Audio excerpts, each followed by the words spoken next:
बहुत समय पहले की बात है। हिमगिरी नामक एक छोटे से राज्य में राजा विक्रम और रानी सौम्या का शासन था।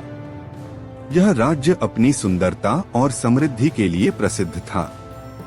राजा विक्रम एक वीर योद्धा थे और रानी सौम्या अपनी बुद्धिमानी के लिए जानी जाती थीं। दोनों का प्रेम और प्रशासन प्रजा के लिए एक मिसाल था। एक दिन राज्य में अचानक अजीब घटनाएं होने लगी। रातों रात फसलें सूखने लगी, पानी के स्रोत लुप्त होने लगे और लोगों को रहस्यमय छायाएं दिखाई देने लगी। राजा विक्रम ने अपने सैनिकों के साथ इस रहस्य को सुलझाने की ठानी। रानी सौम्या ने राजमहल की पुरानी किताबों में इस संकट का हल ढूंढने का प्रयास किया।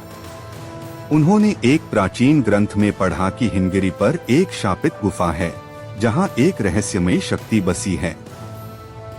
राजा विक्रम ने सैनिकों के साथ वहां जाने का निश्चय किया, लेकिन अजीब बात यह थी कि उस गुफा में जाने वाले कोई भी लोग वापस नहीं लौटे।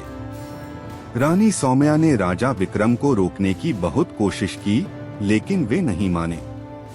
वे अकेले ही गुफा में गए और फिर कभी वापस नहीं आए। राजा के बिना राज्य अराजकता में घिर गया।